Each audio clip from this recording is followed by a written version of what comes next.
ওম শান্তি। আপনাদের কাছে আজ আমি নতুন একটি কবিতা আবার পড়ে শোনাতে যাচ্ছি, যা আমি মেডিটেশনে লিখি। যদি কোথাও কিছু ভুলচুক হয়ে থাকে আমাকে ক্ষমা মার্জনা করবেন। ওম শান্তি। তবে চলুন কবিতাটা আপনাদের পড়ে শোনানো যাক। নীলকণ্ঠে বাস করেন আমার পিতা পরমেশ্বর। নীল আবরণে থাকেন তিনি নীলাম্বরে রয়।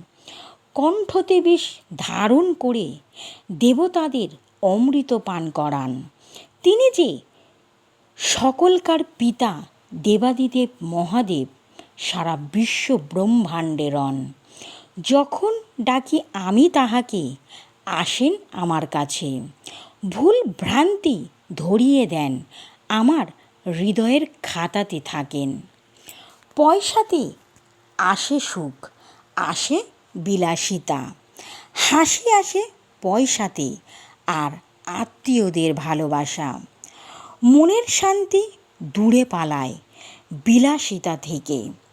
ঘুম আসে না মনের মধ্যে যত দুশ্চিন্তা ঘোরে।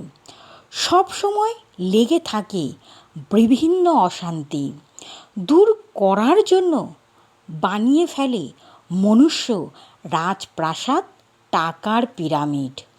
তবুও কেন শান্তি আসে না, চোখে ঘুম নেই। সব কিছু পেয়েও মনে হয় মানুষের যেন কিছু নেই। দেশ ভ্রমণে ঘুরে ঘুরে আসে শান্তির খোঁজের জন্য।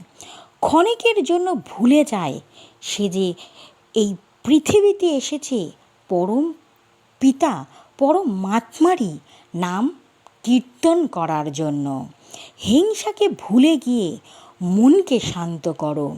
রাজযোগে বসে তুমি জন্ম জন্মান্তরের বাবার হাতটি ধরো। মাটির মতো সহিষ্ণুতা হয়ে সাগরের শীতলতা ধরো। রাগ, অভিমান, চিৎকার কণ্ঠকে মনের শান্তই স্নিগ্ধতায় ভরো। ভুলে যাও যত রাগ অভিমান, তুমি যে ঈশ্বরের সন্তান। সব চিন্তাভার তাহাকে দিয়ে শান্ত মনে কাজ তুমি করো। কর্মক্ষেত্রে মানুষকে অনেক লড়াই করতে হয়, তবুও সঙ্গে ঈশ্বরকে নিয়ে চলতে হয়। সবসময় ডাকো তাহাকে তুমি, বলো তোমার মনের কথা।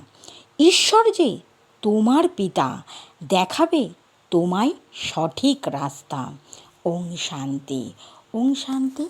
সকল বন্ধুদের, সকল দর্শকদের, সকল সেন্টারের দিদিদের ও দাদাদের জানাই আমার আন্তরিক প্রীতি শুভেচ্ছা। আজ আমি মেডিটেশনে যা পেয়েছি আপনাদের তাই আমি পড়ে শুনিয়েছি।